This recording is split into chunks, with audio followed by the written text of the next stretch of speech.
उद्देश्य क्या है भाइयों बहनों? आप सभी लोग जानते हैं कि कहते हैं मनुष्य तन जो मिलता है वो 84 लाख योनियों को पार करके मनुष्य तन मिलता है।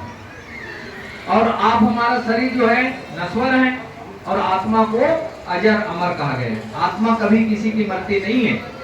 तो जो बच्चे आपकी गोदी में बैठे हुए हैं, छोटे छोटे नन्हे नन्हे बच्चे, इनकी आत्मा भी पिछले जन्म में ना जाने कौन कौन से जीव जंतुओं में प्रवेश किए रहे होंगे।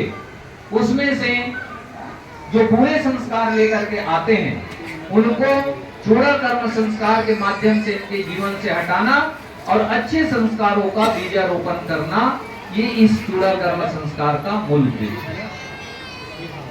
आप सभी लोग जानते हैं किन्हीं किन्हीं भाई बहनों के अंदर पिछले जन्म का कोई ना कोई कुसंस्कार बड़ा हावी रहता है। जैसे कोई ऐसे भी रहते हैं कि सर्प की तरह से मारने मिटने के लिए तैयार हो जाते हैं थोड़ी थोड़ी बातों। किन्हीं किन्हीं में ऐसे संस्कार होते हैं कि कुत्तों की तरह से कहीं पर भी अपना पहुंचने की प्रवृत्तियां होती है। किन्हीं किन्हीं के में सुअरों की तरह से कहीं कूड़ेदान से कहीं इधर उधर से खाने पीने की जो संस्कार होती है।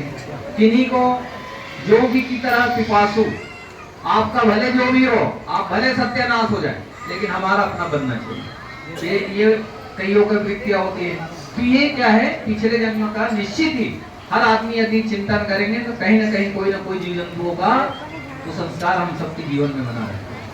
हमारे यहाँ परम पूज्य गुरुदेव ने कहा है कि भाइयों बहनों, आप पिछले जन्म के कुसंस्कारों से निजात पाने के लिए, या पिछले जन्म के कोई भी कुसंस्कार हमारे ऊपर हावी है, तो अपने घरों में क्या करने चाहिए, थोड़े बहुत समय निकाल करके उपासना साधना करते रहना चाहिए।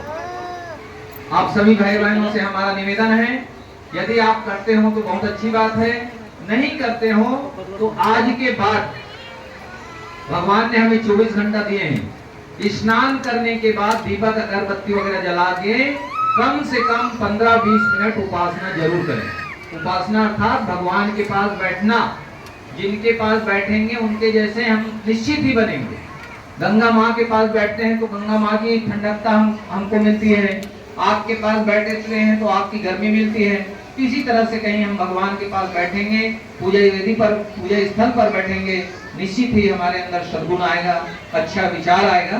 तो उपासना जरूर कीजिए। और उपासना में क्या करना है, उगते हुए सूर्य भगवान का ध्यान करें और गायत्री मंत्र का जप करें। गायत्री मंत्र सद्बुद्धि का मंत्र है और गायत्री माता सद्बुद्धि की देवी है। और आज हर व्यक्ति के पास सुख सुविधाओं की कोई कमी नहीं। आज समाज में सबसे ज्यादा यदि अभाव है तो वो है सद्बुद्धि का, और सद्बुद्धि का मंत्र है गायत्री मंत्र। और गायत्री मंत्र के लिए किसी के लिए कोई पाबंदी नहीं है, सबको सद्बुद्धि चाहिए, चाहे महिला हो, पुरुष हो, बच्चे हो या कोई भी जाति धर्म के हो, सबको गायत्री मंत्र जप करनी चाहिए, क्योंकि हर व्यक्ति को सद्बुद्धि की आवश्यकता है।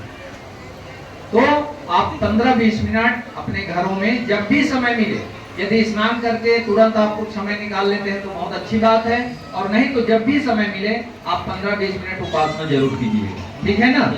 दूसरा कार्य है बलि वैश्य। हमारे बहनें, माताएं बहनें